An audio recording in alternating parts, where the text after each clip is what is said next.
Psychology of money. मैंने अपने college के साल लॉस एंजलिस के एक अच्छे होटल में सर्वेंट का काम करते हुए गुजारे थे। उसी होटल में अक्सर एक टेक एग्जीक्यूटिव गेस्ट के तौर पर आता था जो काफी टैलेंटेड था। उसने 20-21 साल की एज में ही वाईफाई का एक इम्पोर्टेंट पार्ट डिजाइन करके पेटेंट करवाया था। उसने कई कंपनियां शुरू की थी, फिर उन्हें बेच भी दिया था। सिंपल वर्ड्स में कहें तो वो काफी सक्सेसफुल था। पैसे के साथ उसका जो रिलेशन था उसे मैं इनसिक्योरिटी और बच्चों की तरह की जाने वाली बेवकूफी का कॉम्बिनेशन कहूंगा। वो टेक एग्जीक्यूटिव अपने साथ $100 के नोटों की मोटी गड्डी लेकर घूमता और हर किसी को दिखाता था, फिर चाहे कोई देखना चाहे या न देखना चाहे। वो जब नशे में धुत होता तब बिना किसी बात के ही अपने पैसे का रौब दिखाता और अपनी अमीरी बताता था। एक दिन उसने मेरे साथ काम करने वाले एक आदमी को कई $1000 दिए और कहा, गली में जो ज्वेलरी शॉप है वहाँ जाओ और $1000 के सोने के सिक्के लेकर आओ। वो आदमी शॉप पर गया और उसने सिक्के लाकर टेक एग्जीक्यूटिव को दे दिए। 1 घंटे बाद वो टेक एग्जीक्यूटिव और उसके दोस्त हाथ में सोने के सिक्के लिए पैसिफिक ओशन के सामने एक डॉक के चारों तरफ इकट्ठा हुए और उन्होंने सिक्कों को ओशन में फेंकना शुरू कर दिया। वो सब हाथ में लिए सिक्कों को छोटे पत्थरों की तरह उछालते फिर पानी में फेंकते। इसके बाद वो सिर्फ एंटरटेनमेंट के लिए इस बात पर बहस करते कि किसका सिक्का सबसे दूर गया और फिर जोर से हंसते। कुछ दिनों के बाद उसने होटल के रेस्तरां में एक लैंप तोड़ दिया। मैनेजर ने उसे कहा कि ये लैंप $500 का था और उसे लैंप का पैसा देना होगा। एग्जीक्यूटिव ने मैनेजर से गुस्से में पूछा कि तुम्हें $500 चाहिए और जेब से नोटों की एक गड्डी निकालकर मैनेजर को देते हुए बोला, ये रहे $5000, इसे पकड़ो और मेरे सामने से दफा हो जाओ। दोबारा कभी इस तरह से मेरी बेइज्जती मत करना। आप सब सोच रहे होंगे कि इस तरह का बिहेवियर कब तक चल सकता है और इसका आंसर है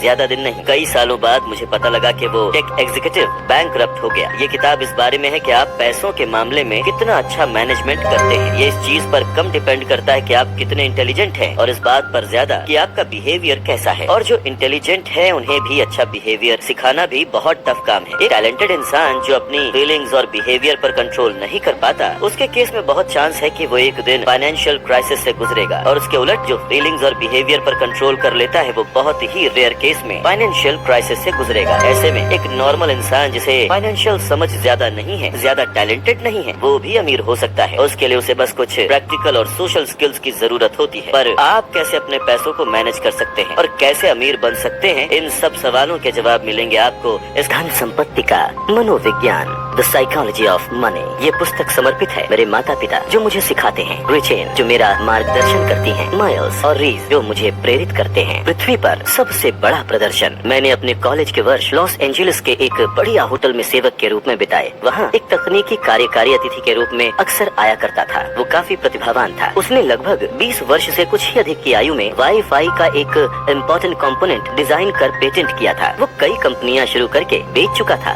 और बेतहाशा कामयाब था। धन संपत्ति के साथ उसका जो संबंध था उसे मैं असुरक्षा और बचकानी मूर्खता का मेल कहूंगा। वो $100 के नोटों की कई इंच मोटी गड्डी साथ लेकर घूमता था जिसे वो हर एक को दिखाता था, फिर चाहे वो देखना चाहते हो या नहीं। वो बिना किसी संदर्भ के अपनी धन संपदा की खुलकर डींग मारता, खासकर जब वो नशे में धुत होता। एक दिन उसने मेरे एक कलीग को कई $1000 की रकम दी और कहा, गली में जो जवाहरात की दुकान है वहाँ जाओ और $1000 के कुछ सोने के सिक्के लेकर आओ। 1 घंटे बाद हाथ में सोने के सिक्के लिए वो टेक एग्जीक्यूटिव और उसके दोस्त एक डॉक के चारों तरफ इकट्ठा हो गए जो प्रशांत महासागर के सामने था। फिर उन्होंने उन सिक्कों को पानी में फेंकना शुरू कर दिया। वो उन सिक्कों को कंकरों की तरह उछालते और फिर किसका सिक्का सबसे दूर गया इस बात पर बहस करते और ठहाके मार कर हंसते, सिर्फ मनोरंजन के लिए। कुछ दिनों बाद उसने होटल के रेस्टोरेंट में एक लैंप तोड़ दिया। एक मैनेजर ने उससे कहा कि वो $500 का लैंप था और उसे उसकी भरपाई करनी होगी। तुम्हें $500 चाहिए? एग्जीक्यूटिव ने अविश्वास पूर्वक पूछा और जेब से नोटों की एक गड्डी निकालकर मैनेजर को देते हुए कहा, ये रहे $5000, अब मेरे सामने से दफा हो जाओ और फिर कभी भी दोबारा इस तरह से मेरी बेइज्जती मत करना। आप सोच रहे होंगे कि आखिर इस तरह का व्यवहार कब तक चल सकता था और इसका जवाब है ज्यादा दिन नहीं। कई वर्षों बाद मुझे पता चला कि वो दिवालिया हो गया। इस किताब का आधार ये है कि धन संपत्ति के मामले में आप कितना अच्छा प्रबंधन करते हैं ये इस पर कम निर्भर करता है कि आप कितने होशियार हैं और इस पर ज्यादा कि आपका व्यवहार कैसा है। और व्यवहार सिखाना कठिन कार्य है उन्हें भी जो वास्तव में होशियार हैं। एक प्रतिभाशाली व्यक्ति जो अपनी भावनाओं पर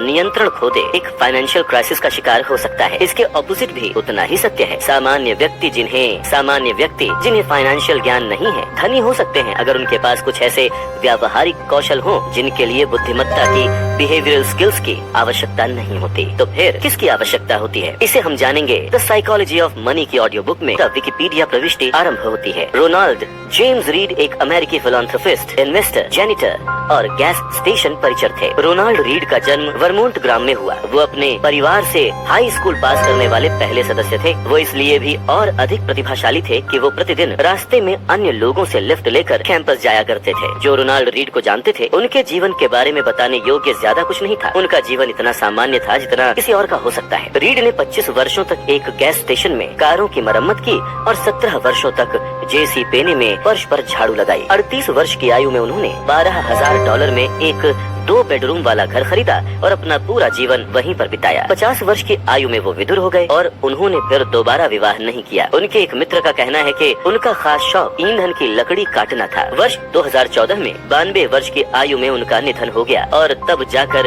इस विनीत ग्रामीण जैनिटर ने सुर्खियां रची। सन 2014 में 28,13,503 अमेरिकी नागरिकों की मृत्यु हुई। इनमें से 4,000 से भी कम लोगों की शुद्ध संपत्ति उनकी मृत्यु के समय $8 मिलियन थी। रोनाल्ड रीड उनमें से एक थे। अपनी वसीयत में इस पूर्व जैनिटर ने अपने सौतेले बच्चों के लिए $2 मिलियन और स्थानीय अस्पताल एवं पुस्तकालय के लिए $6 मिलियन छोड़े थे। जो रीड को जानते थे वो चकराए हुए थे। उनके पास आखिर इतना सारा पैसा आया कहां से? बाद में पता चला कि इसमें कोई भी रहस्य नहीं था। ना तो उन्होंने कोई लॉटरी जीती थी और न ही उन्हें ये पैसा विरासत में मिला था। रीड ने जितना संभव था उतनी बचत की और वो पैसा ब्लू चिप स्टॉक्स में लगा दिया। फिर उन्होंने दशकों तक प्रतीक्षा की जब तक वो छोटी सी निवेश राशि बढ़कर $8 मिलियन में बदल नहीं गई। बस इतना ही और बन गए एक जैनिटर से फिलैंथ्रोपिस्ट। रोनाल्ड रीड की मृत्यु से कुछ महीने पहले रिचार्ड नाम का एक और व्यक्ति खबरों में था। रिचार्ड फुस्कोन वो सब कुछ था जो रोनाल्ड रीड नहीं था। हार्वर्ड से पढ़े इस मेरिल लिंच कार्यकारी के पास MBA की डिग्री थी और उसने फाइनेंस बिजनेस में इतनी सफलता प्राप्त की कि लगभग 40 वर्ष की उम्र में ही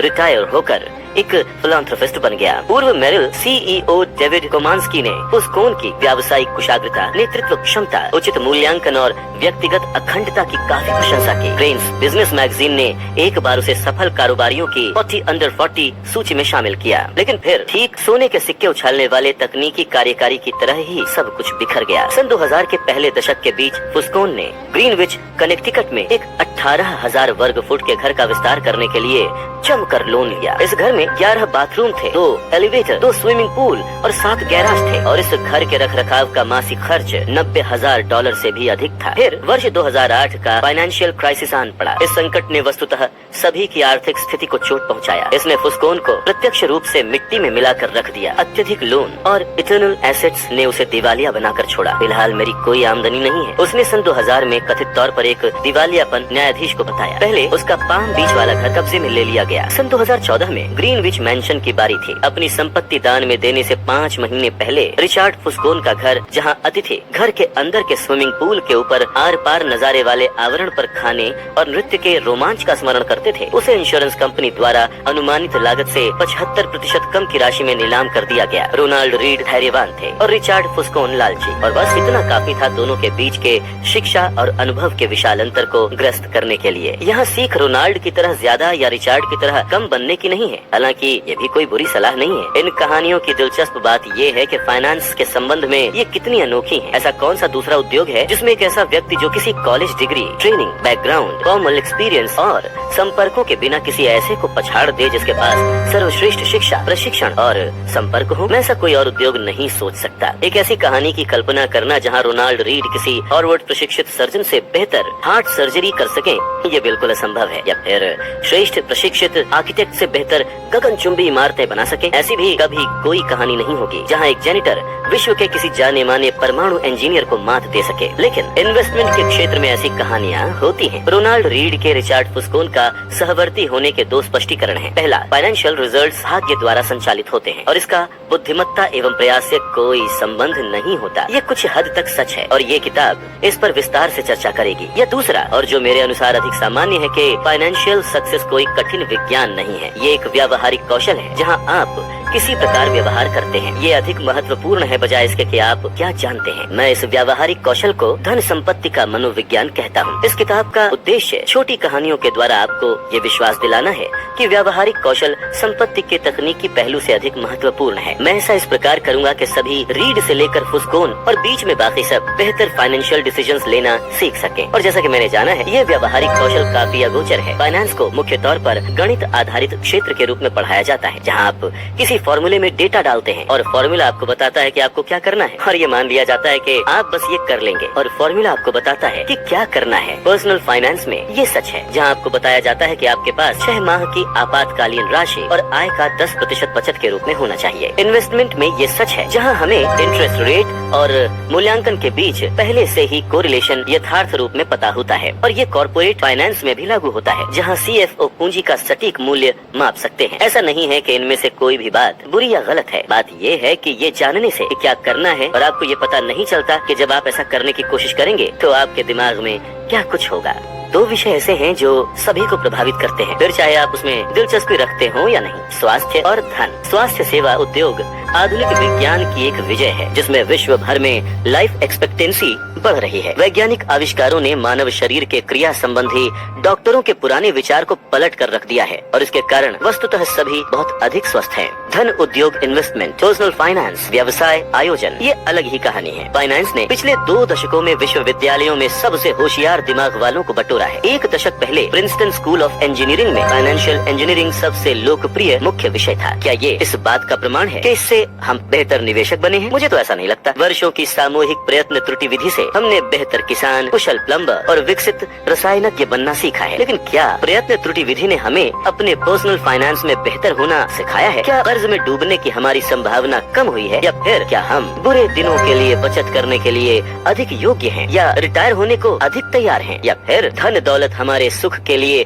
क्या करता है और क्या नहीं? क्या इस बारे में हमारे विचार रियलिस्टिक हैं? मैंने तो इन बातों का कोई दमदार प्रमाण नहीं देखा। मेरे अनुसार ऐसा होने का कारण ये है कि हम धन दौलत के बारे में जो कुछ सोचते हैं और सीखते हैं वो बिल्कुल उसी प्रकार है जैसे हम फिजिक्स सीखते हैं, नियमों और विधियों के साथ, न कि साइकोलॉजी की तरह भावनाओं और बारीकी से। और ये मेरे लिए उतना ही दिलचस्प है जितना कि जरूरी। ऐसा हर जगह है, ये हम सबको प्रभावित करता है और हम में से अधिकांश को भ्रमित भी करता है। हर कोई पैसे के बारे में कुछ अलग ही ढंग से सोचता है। ये हमें ऐसे सबक सिखाता है जो हमारे जीवन के कई पहलुओं में लागू होते हैं, जैसे जोखिम उठाना, आत्मविश्वास और सुख। कुछ विषय ऐसे हैं जो ये जानने और समझने के लिए अधिक शक्तिशाली मैग्नीफाइंग लेंस प्रदान करते हैं कि लोग जिस प्रकार पैसे के प्रति आचरण करते हैं वो आखिर ऐसा क्यों करते हैं। ये पृथ्वी पर सबसे बड़े प्रदर्शनों में से एक है। धन दौलत की साइकोलॉजी के प्रति मेरा स्वयं का एप्रिसिएशन इस विषय पर 1 दशक से भी अधिक लेखन के द्वारा विकसित हुआ है। मैंने फाइनेंस संबंधी लेखन सन 2008 के शुरुआती दिनों में आरंभ किया। ये एक फाइनेंशियल क्राइसिस का भोर काल था और 80 वर्षों की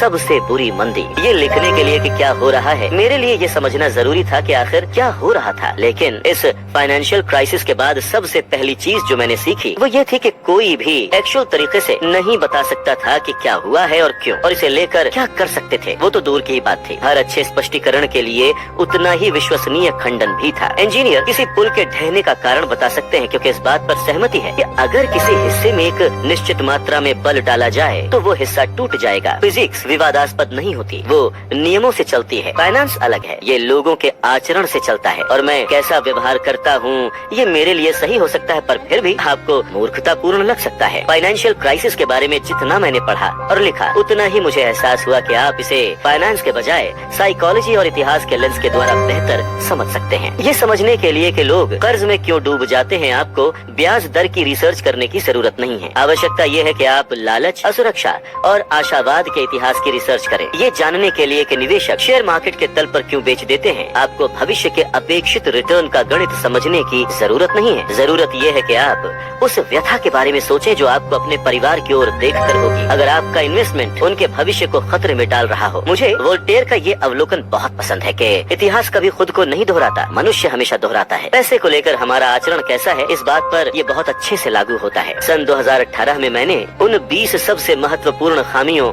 पूर्वाग्रहों और बुरे व्यवहार के कारणों को रेखांकित करते हुए एक रिपोर्ट लिखी जिसे मैंने धन संबंधी लेन देन में लोगों को प्रभावित करते देखा है। इसका शीर्षक धन संपत्ति का मनोविज्ञान या फिर द साइकोलॉजी ऑफ मनी था और लगभग 10 लाख से भी अधिक लोगों ने इसे पढ़ा। इस किताब ने इस विषय का और गहराई से ओवरव्यू किया है। रिपोर्ट में से कुछ लघु पैसेजेस बिना किसी बदलाव के लिए गए हैं। आपके हाथ में फिलहाल ये 20 चैप्टर्स हैं जिनमें से हर एक मेरे अनुसार धन संपत्ति के मनोविज्ञान की सबसे महत्वपूर्ण और कॉग्निटिव कैरेक्टरिस्टिक्स का वर्णन करता है। सभी चैप्टर्स एक मूल विषय के इर्द गिर्द घूमते हैं, लेकिन साथ ही अपना एक अस्तित्व भी रखते हैं और स्वतंत्र रूप से भी सुने जा सकते हैं। ये एक लंबी किताब नहीं है, तो आपका स्वागत है। अधिकतर लिसनर्स उन पुस्तकों को समाप्त नहीं कर पाते जिन्हें वो सुनना आरंभ करते हैं या पढ़ना आरंभ करते हैं, क्योंकि अधिकांश इकलौते विषयों को 300 पेजेस के विवरण की आवश्यकता नहीं होती। इसके बदले मैं 20 छोटे चैप्टर्स लिखना पसंद करूंगा जिन्हें आप समाप्त कर सकें, बजाय एक लंबी किताब के जिसे आप बीच में ही पढ़ना या सुनना छोड़ दें। तो अब हम आगे बढ़ते हैं। कोई भी मूर्ख नहीं है। धन के साथ आपके व्यक्तिगत अनुभव, संसार में क्या हुआ, शायद उसका 0.0001% मात्र है, लेकिन आपके विचारानुसार संसार कैसे चलता है उसका 80% है। मैं आपको एक समस्या के बारे में बताना चाहूँगा। इसे जानकर आप अपने पैसों के साथ क्या करते हैं इस बारे में बेहतर महसूस करेंगे और दूसरे अपने पैसों के साथ क्या करते हैं इस बारे में कम जजमेंटल होंगे। लोग पैसों के साथ कुछ मूर्खतापूर्ण हरकतें करते जरूर हैं, लेकिन कोई भी मूर्ख नहीं है। बात असल में ये है कि अलग अलग पीढ़ियों के लोग, जिनका पालन पोषण करने वाले माता पिता की आय अलग है, जीवन मूल्य अलग है, जो विश्व के विभिन्न क्षेत्रों में अलग अलग इकोनॉमी में जन्मे, जिन्होंने अलग अलग जॉब मार्केट में विविध प्रकार के प्रोत्साहन और भाग्य का अनुभव किया, वो एक दूसरे से बहुत ही ज्यादा अलग लेसन सीखते हैं। दुनिया कैसे चलती है इस बारे में हर किसी का अपना ही अनुभव होता है, और जो आपने अनुभव किया है वो कहीं अधिक प्रभावशाली है उसके मुकाबले जो आप किसी और से सुनते या सीखते हैं। इसीलिए हम सब, आप, मैं और हर व्यक्ति धन दौलत कैसे काम करती है इससे संबंधित अपने मूल्यों के सहारे अपना जीवन गुजारते हैं, और अलग अलग लोगों के लिए इन मूल्यों में जमीन आसमान का फर्क हो सकता है। जो आपको मूर्खतापूर्ण लगे वो मेरे लिए मायने रख सकता है। जो व्यक्ति गरीबी में पला बढ़ा वो जोखिम और रिटर्न के बारे में जैसा सोचता है वैसा एक समृद्ध बैंकर की संतान चाहे भी तो सोच नहीं पाएगा। एक व्यक्ति जो ऐसे समय में पला बढ़ा जब इन्फ्लेशन की दर अधिक थी, उसने वो अनुभव किया जो उस व्यक्ति को नहीं करना पड़ा जो स्थिर कीमतों के बीच पला बढ़ा। एक स्टॉक ब्रोकर जिसने रिसेशन में अपना सब कुछ गंवा दिया, उसने जो अनुभव किया सन 1990 के दशक की ग्लोरी में काम करने वाला एक तकनीकी कर्मचारी उसकी कल्पना भी नहीं कर सकता। एक ऑस्ट्रेलियन जिसने 30 वर्षों में कोई फाइनेंशियल क्राइसिस देखी ही नहीं, उसने कुछ ऐसा अनुभव किया है जो किसी अमेरिकी नागरिक ने कभी नहीं किया। बस इतना ही नहीं, अनुभवों की ये सूची असंख्य है। आप धन दौलत के बारे में कुछ ऐसा जानते हैं जो मैं नहीं जानता, और इसका विपरीत भी उतना ही सच है। जिन धारणाओं, उद्देश्यों, फोरकास्ट के साथ आप अपना जीवन जीते हैं वो मुझसे अलग हो सकता है। ऐसा इसलिए नहीं है कि हम एक दूसरे से अधिक होशियार हैं या फिर दूसरा अधिक जानकारी रखता है। ऐसा इसलिए है कि हमारे जीवन अलग अलग हैं, जो हमारे विविध और बराबरी के ठोस अनुभवों से रचे हैं। धन के साथ आपके व्यक्तिगत अनुभव, संसार में क्या हुआ, शायद उसका 0.0001% मात्र है, लेकिन आपके विचारानुसार संसार कैसे चलता है उसका 80% है। इसीलिए समान रूप से होशियार लोग इस बात पर बहस कर सकते हैं कि रिसेशन कैसे और क्यों होती है, आपको इन्वेस्ट कैसे करना चाहिए, आपको किसे प्राथमिकता देनी चाहिए, कितना जोखिम उठाना चाहिए वगैरह। सन 1930 के अमेरिकी पारखी अपनी किताब में फ्रेडरिक लुइस एलन ने लिखा कि रिसेशन ने लाखों अमेरिकियों को उनके शेष जीवन काल के लिए अंदरूनी तौर पर प्रभावित किया है, लेकिन अनुभवों की काफी विभिन्नता थी। 25 वर्ष बाद जब जॉन एफ कैनेडी राष्ट्रपति चुनाव लड़ रहे थे तो एक रिपोर्टर ने उनसे पूछा कि उन्हें महामंदी के बारे में क्या याद है। उन्होंने कहा, मुझे रिसेशन के बारे में कोई प्रत्यक्ष जानकारी नहीं है। मेरा परिवार दुनिया के सबसे धनी परिवारों में से एक था और ये उस समय काफी था। हमारे पास बड़े घर, नौकर चाकर थे और हम बहुत घूमा फिरा करते थे। जो चीज मैंने प्रत्यक्ष रूप से देखी वो बस ये थी कि मेरे पिता ने कुछ और मालियों को सिर्फ इसलिए काम पर रखा कि उन्हें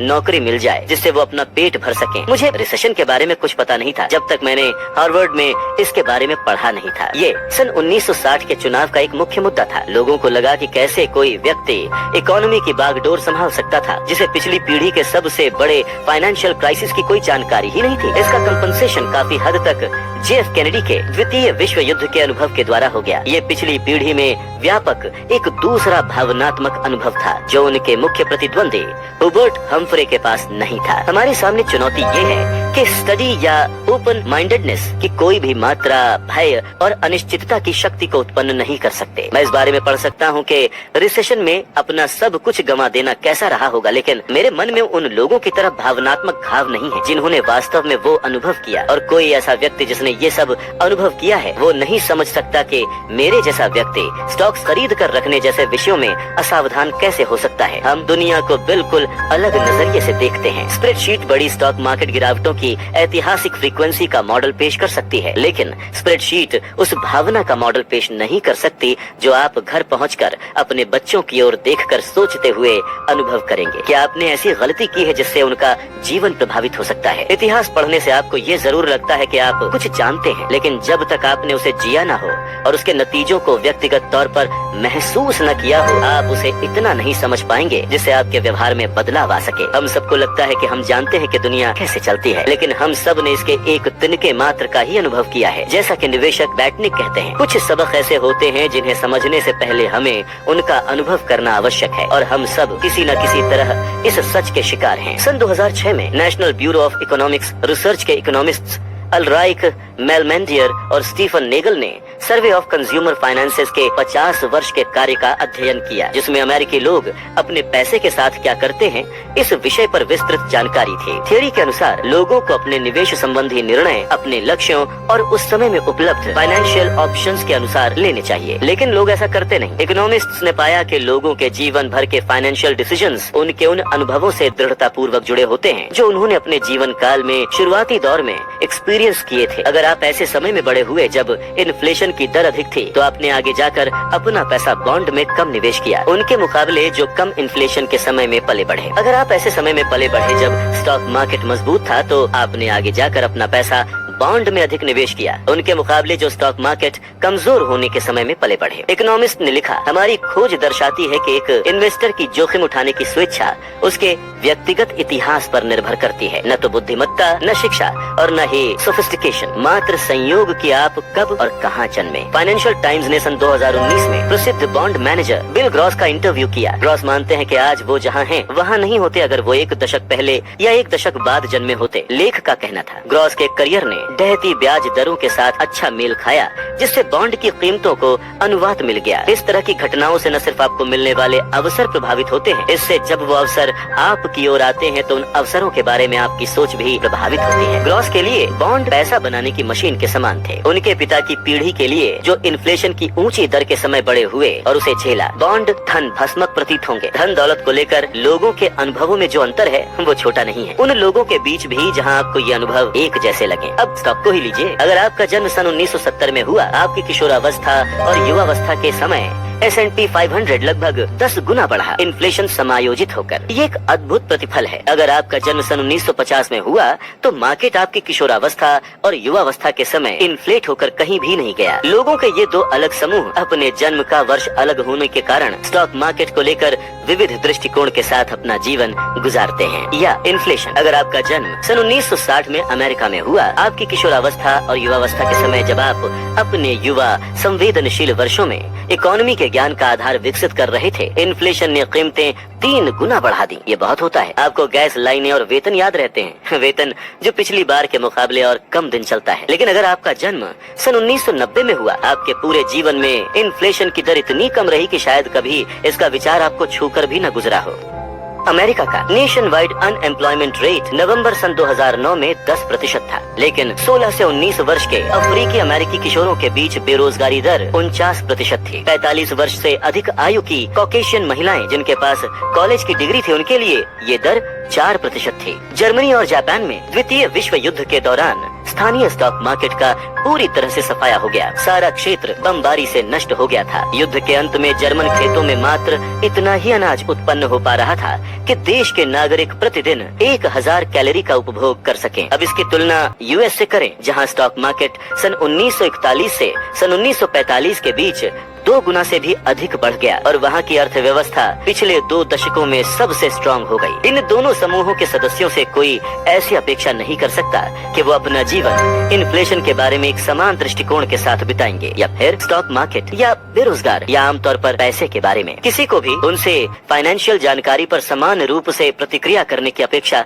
नहीं करनी चाहिए। किसी को भी ऐसा नहीं मानना चाहिए कि वो समान प्रेरकों से प्रभावित होते हैं। किसी को भी यह अपेक्षा नहीं करनी चाहिए कि वो एक समान स्रोत से मिलने वाली सलाह पर विश्वास करेंगे। क्या मायने रखता है, क्या बहुमूल्य है, आगे क्या होने वाला है और आगे बढ़ने का सबसे अच्छा रास्ता कौन सा है। किसी को भी ऐसी अपेक्षा नहीं करनी चाहिए कि वो इन सब विषयों पर एक दूसरे से सहमत होंगे। धन दौलत को लेकर उनकी धारणाएं अलग अलग दुनिया में विकसित हुई। और जब ऐसा होता है, धन को लेकर जो धारणा एक समूह को घोर लगे वो दूसरे के लिए पूरी तरह से मायने रख सकती है। कुछ साल पहले द न्यूयॉर्क टाइम्स ने महाकाय ताइवानी इलेक्ट्रॉनिक्स निर्माता फॉक्सकॉन की कार्य परिस्थितियों पर एक स्टोरी की। परिस्थितियाँ अक्सर घोर होती हैं। रीडर्स या लिसनर्स उचित रूप से नाराज थे, लेकिन इस कहानी पर एक दिलचस्प प्रतिक्रिया एक चाइनीज कर्मी के भांजे की ओर से आई, जिसने कमेंट सेक्शन में लिखा था, मेरी आंटी ने कई साल वहाँ काम किया, जिसे अमेरिकी स्वेट शॉप यानी कि शोषण करने वाली दुकान कहा जाता है। ये बहुत मेहनत का काम था, लंबे घंटे, कम मेहनताना, खराब कार्य परिस्थितियाँ। क्या आप जानते हैं कि वहाँ काम करने से पहले मेरी आंटी क्या करती थी? वो एक वेश्या थी। उस पुरानी जीवन शैली की तुलना में एक स्वेट शॉप में काम करने का विचार मेरे अनुसार एक सुधार है। मैं जानता हूँ कि मेरी आंटी कुछ चिल्लर के लिए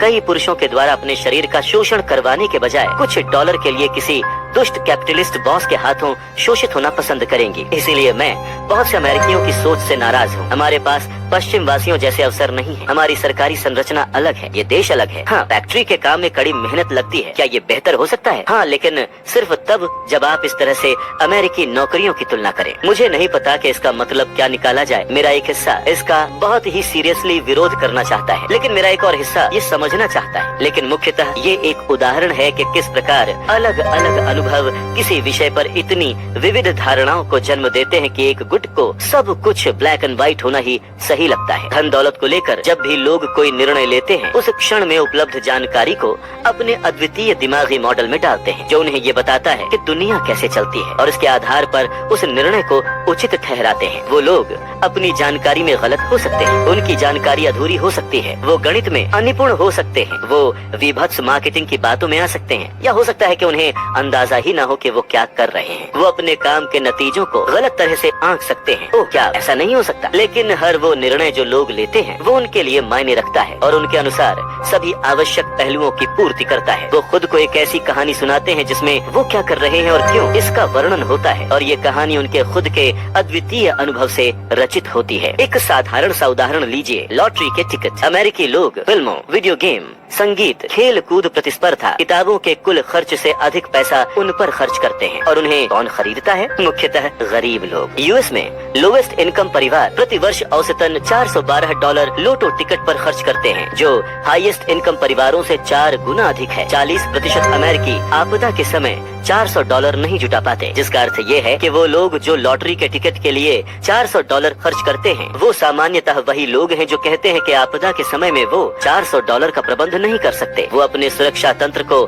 एक ऐसे संयोग के लिए नष्ट कर रहे हैं जिसके सच होने की संभावना लाखों में बस एक है। ये मुझे मूर्खतापूर्ण लगता है। ये शायद आपको भी मूर्खतापूर्ण लगे, लेकिन मैं लोवेस्ट इनकम परिवार में से नहीं हूँ, और शायद आप भी नहीं। इसीलिए हम में से काफी लोगों के लिए ये समझना कठिन है कि लोवेस्ट इनकम वाले लॉटरी टिकट खरीदारों के सबकॉन्शियस मन में क्या तर्क चलता है। अगर थोड़ा जोर डालें तो आप कल्पना कर सकेंगे कि ये कुछ इस प्रकार होता होगा। हम एक पगार से दूसरी पगार के बीच किसी तरह जीते हैं, और बचत की तो दूर तक भी संभावना नहीं। अच्छे वेतन की नौकरी मिलने की भी कोई संभावना नहीं है। हम छुट्टियां मनाने नहीं जा सकते, और न ही नई कार, स्वास्थ्य बीमा या सुरक्षित इलाके में घर का इंतजाम कर सकते हैं। हम बिना कमर तोड़ने वाले लोन के अपने बच्चों को कॉलेज में भर्ती नहीं करा सकते। आप में से जो लोग फाइनेंस संबंधी किताबें पढ़ते हैं, आपके पास वो सब कुछ पहले से है या उसे पाने की इच्छा है जो हमारे पास नहीं हो सकती। लॉटरी टिकट खरीदना ही हमारे जीवन का वो पल है जब हम ठोस रूप से वो सब पाने का सपना देख सकते हैं जो हमारे पास है और जिसे हम महत्व नहीं देते। हम एक सपने की कीमत चुका रहे हैं और आप ये नहीं समझ सकते, क्योंकि आप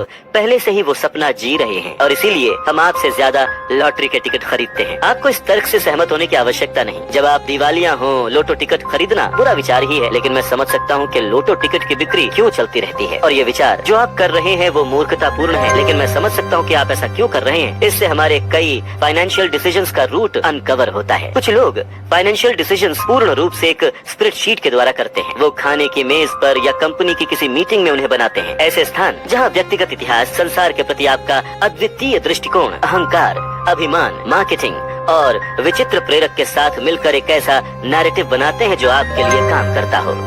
एक अन्य पहलू जो ये स्पष्ट करने में सहायता करता है कि मनी डिसीजंस क्यों इतने कठिन होते हैं और क्यों इसमें इतना दुराचार होता है, वो ये समझना है कि ये विषय बहुत नया है। धन दौलत तो काफी समय से हमारे चारों ओर है। ऐसा माना जाता है कि लीडिया, जो अब तुर्की का भाग है, वहाँ के राजा एलियट्स ने 1600 ईस्वी पूर्व में पहली आधिकारिक मुद्रा बनाई। लेकिन मनी डिसीजंस का आधुनिक आधार बचत और निवेश ऐसे कॉन्सेप्ट पर आधारित है जो अभी नवजात है। अब रिटायरमेंट को ही लीजिए। सन 2018 के अंत में यूएस के रिटायरमेंट खातों में 27 ट्रिलियन डॉलर की राशि थी, जिसके अनुसार ये आम निवेशकों की बचत और निवेश निर्णयों का मुख्य चालक था। लेकिन रिटायर होने का पूरा कंसेंट अधिक से अधिक 2 पीढ़ी पुराना है। द्वितीय विश्व युद्ध से पहले अधिकांश अमेरिकी अपनी मृत्यु तक काम किया करते थे। ये अपेक्षा भी थी और वास्तविकता भी। सन 1940 तक 65 वर्ष और उससे अधिक आयु के पुरुषों की श्रमिक वर्ग में भागीदारी दर 50% थी। सामाजिक सुरक्षा ने इसे बदलने का प्रयास किया, लेकिन इसके शुरुआती लाभ एक प्रॉपर पेंशन की तुलना में कुछ खास नहीं थे। जब इडा में फुलर ने सन 1940 में अपना पहला सामाजिक सुरक्षा चेक कैश कराया, जिसका मूल्य $22.54 था, या इन्फ्लेशन से समायोजित होकर $14। सन 1980 तक पहुंचने के बाद ही रिटायर्ड लोगों के लिए औसत सामाजिक सुरक्षा चेक बढ़कर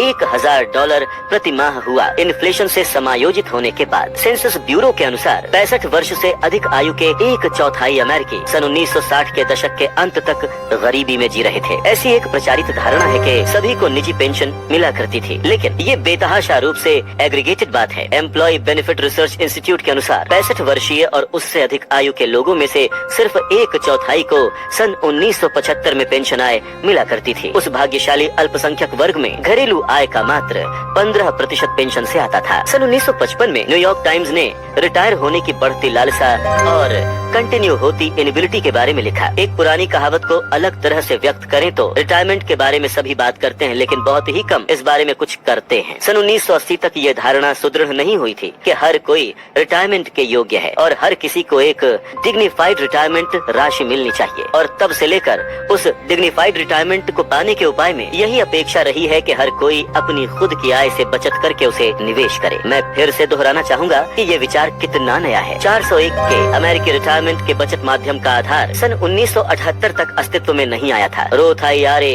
सन 1978 तक नहीं जन्मा था। अगर ये एक व्यक्ति होता तो अब तक मुश्किल से मद्यपान करने की आयु तक पहुंचा होता। किसी को भी इससे अचरज नहीं होना चाहिए कि हम में से काफी लोग रिटायरमेंट के लिए बचत और निवेश में अच्छे नहीं हैं। हम मूर्ख नहीं हैं, हम सब बस नौसिखिए हैं। कॉलेज के लिए भी यही लागू होता है। 25 वर्ष से अधिक आयु के अमेरिकियों में बैचलर्स डिग्री रखने वालों की संख्या सन 1940 में 20 में से 1 से भी कम के मुकाबले सन 2015 में 4 में से 1 तक पहुंच चुकी है। इस समय के दौरान औसत कॉलेज ट्यूशन में इन्फ्लेशन से समायोजित होकर लगभग 4 गुना की बढ़ोतरी हुई। कुछ इतना बड़ा और महत्वपूर्ण जिसने इतने कम समय में समाज को इतने गंभीर रूप से प्रभावित किया है। इससे पता चलता है कि पिछले 20 वर्षों में लोगों ने एजुकेशन लोन को लेकर इतने खराब निर्णय क्यों लिए हैं। हमारे पास दशकों का एक्यूमुलेटेड एक्सपीरियंस तक नहीं है जिससे हम सीखने का प्रयत्न मात्र भी कर सकें। हम बस जुगाड़ करके काम चला रहे हैं। इंडेक्स फंड पर भी ये लागू होता है, जिसे शुरू हुए अभी 50 वर्ष भी पूरे नहीं हुए हैं। हेज फंड्स का भी यही हाल है, जो अब से 25 वर्षों पहले तक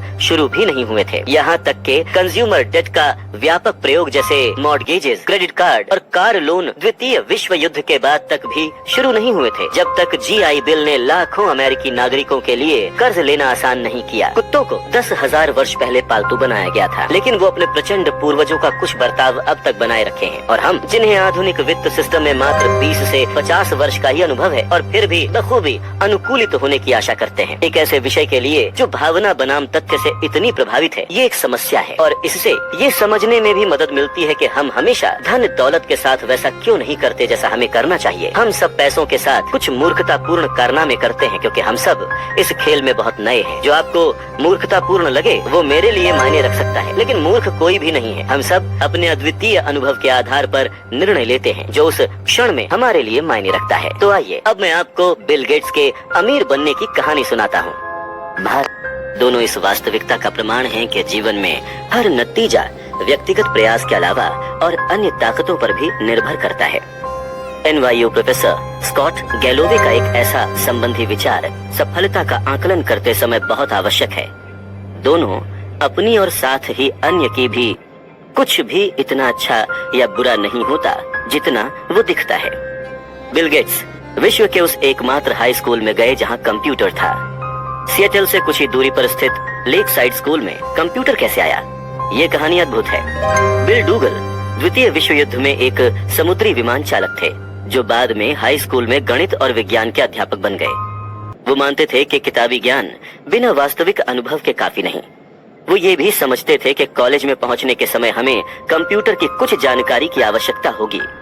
स्वर्गीय माइक्रोसॉफ्ट सह संस्थापक पॉल एलन ने याद करते हुए कहा था, सन 1968 में डूगल ने lakeside school mothers club से निवेदन किया कि वो अपनी वार्षिक फुटकर बिक्री से होने वाली आय लगभग $3000 से एक टेलीटाइप मॉडल 30 कंप्यूटर लीज पर लें, जो टाइम शेयरिंग यानी समय सहभाजन के लिए general electronic main frame terminal से जुड़ा हो। टाइम शेयरिंग का सिद्धांत सन 1965 में जाकर आविष्कृत हुआ, गेट्स ने बाद में कहा। कोई निश्चय ही काफी दूरदर्शी था। अधिकतर यूनिवर्सिटी ग्रेजुएट स्कूलों के पास इतना एडवांस कंप्यूटर नहीं था जैसा 8वीं कक्षा में बिल गेट्स के पास था, और गेट्स को उससे बेतहाशा लगाव था। गेट्स सन 1968 में 13 वर्ष के थे जब वो अपने क्लासमेट पॉल एलन से मिले। एलन को भी स्कूल का कंप्यूटर इस्तेमाल करने का बहुत जुनून था और दोनों मिलते ही गहरे मित्र बन गए। लेक साइड का कंप्यूटर वहाँ के जनरल करिकुलम का भाग नहीं था, ये एक इंडिपेंडेंट स्टडी प्रोग्राम था। बिल और पॉल आराम से कंप्यूटर में अपनी रचनात्मकता को स्वच्छंद रूप से विचरण करने देते थे। स्कूल के बाद देर रात में या फिर वीकेंड्स पर वो शीघ्र ही कंप्यूटिंग में माहिर हो गए। अपने ऐसे ही एक देर रात के सेशन में एलन को याद है कि गेट्स ने एक बार एक फॉर्च्यून मैगजीन दिखाते हुए कहा था, तुम क्या सोचते हो, एक फॉर्च्यून 500 कंपनी चलाना कैसा लगता होगा? एलन ने कहा था कि उन्हें इस बारे में कुछ भी जानकारी नहीं थी। शायद एक दिन हमारी खुद की कंप्यूटर कंपनी होगी। गेट्स ने कहा, अब माइक्रोसॉफ्ट का कुल मूल्य $1 ट्रिलियन से भी अधिक है। अब थोड़ा सा तेज गणित। सन 1968 में यूएन के अनुसार विश्व में लगभग 303 मिलियन हाई स्कूल की उम्र के लोग थे। उनमें से लगभग 18 मिलियन यूएस में थे और इनमें से लगभग 2,70,000 वॉशिंगटन स्टेट में रहते थे। 1 लाख से कुछ अधिक सिएटल में रहते थे और इनमें से भी सिर्फ 300 लेक साइड स्कूल में जाते थे। 303 मिलियन से शुरू करके 300 पर खत्म। 1 मिलियन हाई स्कूल आयु के विद्यार्थियों में से सिर्फ एक ने ऐसे स्कूल में पढ़ाई की जहां एक कंप्यूटर खरीदने के लिए पैसे और दूरदर्शिता का मेल था। बिल गेट्स उनमें से एक थे। गेट्स भी इसे मानने से पीछे नहीं हटे। अगर लेक साइड न होता तो माइक्रोसॉफ्ट भी न होता। उन्होंने सन 2005 की उत्तीर्ण होने वाली कक्षा को बताया, गेट्स अत्यधिक होशियार हैं और उससे भी अधिक मेहनती, और अपनी किशोरावस्था में ही कंप्यूटरों को लेकर ऐसी परिकल्पना रखते थे जो अनुभवी कंप्यूटर अधिकारी भी न समझ पाए। साथ ही लेक साइड स्कूल में जाने के कारण उन्हें 1 मिलियन में से एक वाली शुरुआत की बढ़त भी मिली। अब मैं आपको गेट्स के मित्र केंट इवांस के बारे में बताता हूँ। उसने भाग्य के भाई जोखिम की उतनी ही शक्तिशाली मात्रा का अनुभव किया। बिल गेट्स आर पॉल एलन का नाम माइक्रोसॉफ्ट की सफलता के कारण घर घर में प्रसिद्ध हो गया, लेकिन लेक साइड में इन कंप्यूटर में टैलेंटेड पर्सन हाई स्कूल किशोरों के ग्रुप का एक और तीसरा सदस्य था। बिल गेट्स और केंट इवांस 8वीं कक्षा में घनिष्ठ मित्र बन गए। गेट्स के कथनानुसार इवांस कक्षा में सर्वश्रेष्ठ छात्र था। दोनों हद से ज्यादा फोन पर बात किया करते थे। गेट्स ने इनसाइड बिल्स ब्रेन नामक डॉक्यूमेंट्री में याद करते हुए कहा था, मुझे अब भी केंट का फोन नंबर याद है। उन्होंने कहा 525-7851। इवांस भी कंप्यूटर में उतना ही कुशल था जितने गेट्स और एलन। लेक साइड स्कूल को एक बार क्लास शेड्यूल बनाने में कठिनाई का सामना करना पड़ रहा था। सैकड़ों विद्यार्थियों की कक्षाओं को शेड्यूल करना जिससे वो न सिर्फ कोर्स के साथ न उलझे, ये जटिलता की एक भूल भुलैया थी। स्कूल ने बिल और केंट को, जो खुद बच्चे थे, ये काम सौंपा कि वो एक ऐसा कंप्यूटर प्रोग्राम बनाएं जो इस समस्या को सुलझा सके, और ये काम कर गया। और पॉल एलन के विपरीत केंट भी बिल के समान बिजनेस माइंड और अनंत महत्वाकांक्षा रखता था। केंट हमेशा अपने साथ एक बड़ा ब्रीफ केस रखता था, किसी वकील की तरह। गेट्स याद करते हुए कहते हैं, हम हमेशा योजना बनाते रहते थे कि हम भविष्य में 5 या 6 साल बाद क्या करेंगे। क्या हमें सीईओ बनना चाहिए? हम किस प्रकार का प्रभाव बना सकते हैं? क्या हम जनरल बन जाएं या फिर हम राजदूत बन जाएं? चाहे जो भी हो, बिल और केंट जानते थे कि वो जो भी करेंगे साथ ही करेंगे। केंट के साथ अपनी दोस्ती को याद करते हुए गेट्स धीमे से चुप हो जाते हैं, लेकिन ऐसा कभी हो न सका। हाई स्कूल पास करने से पहले ही एक माउंटेनियरिंग एक्सीडेंट में केंट की मृत्यु हो गई। प्रतिवर्ष यूनाइटेड स्टेट्स में माउंटेनियरिंग में लगभग 3 दर्जन लोगों की मृत्यु होती है, और हाई स्कूल में एक पहाड़ पर मरने की संभावना लगभग 1 मिलियन में से एक है। बिल गेट्स ने लेक साइड जाकर 1 मिलियन में से एक का भाग्य पाया। केंट इवांस ने 1 मिलियन में से एक का जोखिम पाया, जिसके चलते जो वो और गेट्स प्राप्त करना चाहते थे वो उसे कभी पूरा नहीं कर पाए। एक जैसा बल, एक ही जैसी मात्रा, बस दिशाएं विपरीत। भाग्य और जोखिम दोनों इस वास्तविकता का प्रमाण है कि जीवन में हर नतीजा व्यक्तिगत प्रयास के परे अन्य शक्तियों पर भी निर्भर करता है। वो दोनों इतने समान हैं कि आप एक को सम्मान दिए बगैर दूसरे में विश्वास नहीं रख सकते। ये दोनों इसीलिए अस्तित्व रखते हैं क्योंकि संसार इतना जटिल है कि आपके 100% प्रयासों से आपको 100% नतीजे नहीं मिल सकते। वो बस एक ही बात से चलते हैं। आप इस खेल में 7 बिलियन लोगों में से एक हैं, जिसमें अनगिनत चीजों में फेरबदल होती रहती है। कभी कभी आपके नियंत्रण के परे के एक्सीडेंटल परिणाम आपके योजनाबद्ध प्रयासों से अधिक अहम सिद्ध होते हैं। लेकिन दोनों को मापना इतना कठिन है और स्वीकार करना इतना मुश्किल कि ये अक्सर नजरअंदाज हो जाते हैं। हर बिल गेट्स के साथ एक केंट इवांस भी होता है जो उतना ही प्रतिभावान और प्रेरित होता है, किंतु जीवन के चरखे के दूसरी ओर पलट कर रह जाता है। अगर आप भाग्य और जोखिम को यथोचित सम्मान दें तो आप पाएंगे कि फाइनेंशियल सफलता को आंकते हुए अपने और अन्य लोगों के साथ कुछ भी इतना अच्छा या बुरा नहीं होता जितना वो दिखता है। कई वर्ष पहले मैंने नोबेल प्राइज जीतने वाले अर्थशास्त्री रॉबर्ट शिलर से पूछा, आप निवेश के बारे में ऐसा क्या जानना चाहते हैं जो हम कभी जान नहीं सकते? सफल परिणामों में भाग्य की सटीक भूमिका। उन्होंने उत्तर दिया। मुझे ये उत्तर बहुत पसंद आया क्योंकि कोई भी ऐसा नहीं सोचता कि फाइनेंशियल सफलता में भाग्य की कोई भूमिका नहीं। लेकिन चूंकि भाग्य को मापना कठिन है और ये कहना अशिष्ट है कि किसी की सफलता भाग्य के कारण है, आम रवैया अक्सर यही होता है कि भाग्य को सफलता के कारक के रूप में अनदेखा कर दिया जाता है। अगर मैं कहूं विश्व में लगभग 1 बिलियन निवेशक हैं, क्या आप सोचते हैं कि इनमें से 10 मुख्यतः भाग्य के कारण अरबपति बन सकते हैं? आप कहेंगे बिल्कुल। लेकिन फिर अगर मैं आपको उन निवेशकों का नाम लेने को कहूं, उनके सामने आप शायद पीछे हट जाएंगे। दूसरों को आंकते हुए सफलता का श्रेय भाग्य को देने से आप अशिष्ट और ईर्ष्यालु दिख सकते हैं, तब भी जब हम जानते हो कि ये सच है। और अपने आप को आंकते हुए सफलता का श्रेय भाग्य को देना इतना डिमोरलाइजिंग हो सकता है कि इसे महत्व देना या मानना कठिन हो जाए। इकोनॉमिस्ट भास्कर मजूमदार ने दर्शाया है कि कद और वजन से ज्यादा भाइयों के बीच उनकी आय को रिलेटेड होती है। अगर आप अमीर और लंबे हैं, आपके भाई की अमीर होने की संभावना उसके लंबे होने की संभावना से अधिक है। मुझे लगता है हम में से अधिकांश लोग सहज रूप से जानते हैं कि ये बात सच है। आपकी शिक्षा की गुणवत्ता और आपके लिए जो अवसर के द्वार खुलते हैं वो आपके माता पिता की सामाजिक आर्थिक स्थिति से दृढ़ता से जुड़े होते हैं। लेकिन मुझे 2 अमीर भाई ढूंढ के दीजिए और मैं आपको ऐसे 2 आदमी दिखाऊंगा जो ये कहेंगे कि इस अध्ययन की खोज उन पर लागू नहीं होती। असफलता, जो दिवालिया होने से लेकर किसी व्यक्तिगत उद्देश्य को परिपूर्ण न कर पाना कुछ भी हो सकती है, उसकी भी बराबर रूप से आलोचना की जाती है। क्या असफल व्यापारियों ने उतनी मेहनत नहीं की जितना उन्हें करना चाहिए था? क्या वो निवेश जो बुरे सिद्ध हुए सोच समझ कर नहीं किए गए थे? क्या निरंकुश करियर आलस के कारण होते हैं? कभी कभी हाँ, बिल्कुल। लेकिन कितना, ये जानना कठिन है। किसी भी योग्य लक्ष्य के अनुगमन में सफल होने की संभावना 100% से कम है। और जोखिम वही है जो तब बीच में आता है जब आप दुर्भाग्य से इस समीकरण के दूसरी ओर जा पहुंचे। ठीक भाग्य की ही तरह वृत्तांत कठिन, अस्त व्यस्त और जटिल हो जाता है। अगर हम ये जानने का प्रयत्न करें कि किसी परिणाम का कितना हिस्सा कॉन्शियस निर्णय के कारण था और कितना जोखिम के कारण। मान लीजिए कि मैं एक स्टॉक खरीदता हूँ और 5 साल बाद भी वो वैसे का वैसा ही रहता है, तो ये संभव है कि इसे खरीदने का मेरा निर्णय ही खराब था। ये भी संभव है कि मेरा निर्णय अच्छा था और मेरी पैसा बनाने की संभावना 80% थी और दुर्भाग्य से मैं 20% वाले अन्य छोर पर पहुंच गया। इनमें से कौन सी संभावना सही है, ये कैसे जाना जाए?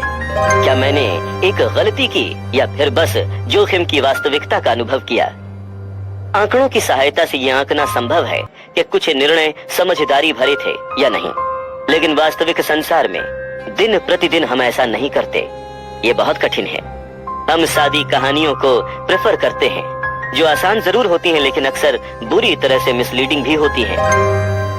निवेशकों और अग्रणी उद्योगपतियों के साथ अनेक वर्ष गुजारने के बाद मैंने जाना है कि किसी दूसरे की असफलता के लिए आमतौर पर खराब निर्णयों को उत्तरदायी ठहराया जाता है, जबकि आप अपनी खुद की असफलताओं को अक्सर जोखिम के बुरे पहलू के कारण हुआ मानते हैं।